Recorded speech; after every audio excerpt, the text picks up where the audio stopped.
I am standing at one of my favorite places in Geneva, on the railway bridge overlooking La Jonction. And La Jonction is a special place because over here two different rivers meet. And a place where two different rivers meet we call a confluence. And what is so special about the confluence over here is that these two rivers look very, very different. On the one hand, over here we have the Arve. The Arve is fed by glacial meltwaters that comes all the way from the French Alps. And the Arve has this green, grayish, milky color. On the other hand, over here we have the Rhône. And the Rhône originates in the Swiss Alps, also from glacial meltwater. But over here in Geneva, the Rhône has this clear blue color. So why do these two rivers look so very, very different? That is what we're gonna find out in this video. Are you ready to explore? I'm now standing next to the river Arve. And from here you can see that the river water isn't that clear. And in order to investigate why the Arve has this grayish, milky color, I brought a plastic water bottle that I'm gonna fill up, and then we're gonna look at the water in a bit more detail. So over here I have my bottle of Arve river water. And what you can see is that there are tiny little particles floating in the river water, and these tiny little particles give this milky grayish color to the Arve. We call these tiny particles silt. And silt is basically the same as sand. Only the grains of silt are even smaller than sand. And you can see it lying around here too on the ground. You can see the sand and the silt from the river. Now, where does all this silt come from? So this silt is coming from the glaciers, because glaciers, when they flow down the mountains, they grind down the rocks around them, milling them down into this very fine material.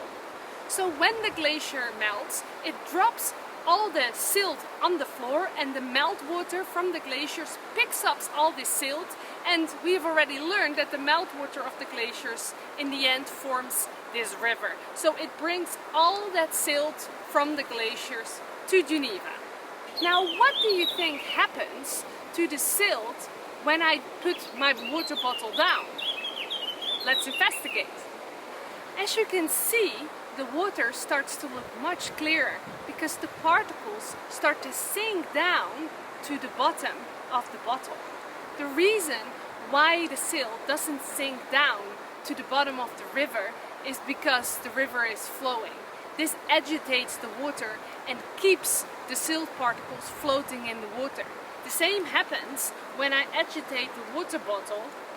You can see now that all the particles are flowing in the bottle again. So now you know this. What do you think happens with the silt in the river water when it's flowing into a lake? And you probably guessed it right. If a river full of silt flows into a lake and it stops flowing, it drops all the silt on the bottom of the lake. And that is exactly what happened to the river Rhône, because the river Rhône flows into Lac Léman that you can see behind me, or as you may know it, Lake Geneva. So this is a drawing of Lac Léman, and we are over here in Geneva. But where the Rhône flows into Lac Léman is at the other side, so it's all the way over here. And at this point, the Rhône actually looks very similar to the river Arve. It has this grey, greenish color and it's full of silt.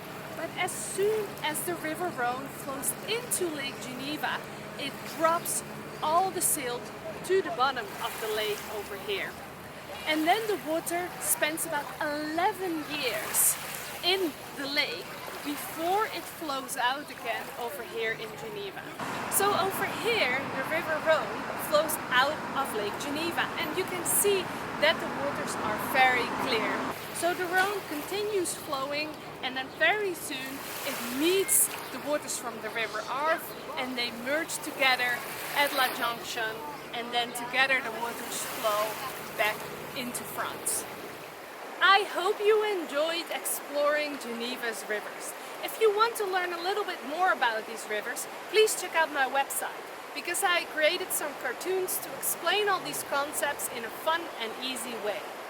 Thank you very much for watching, and I hope you join me on my next explorations. Bye!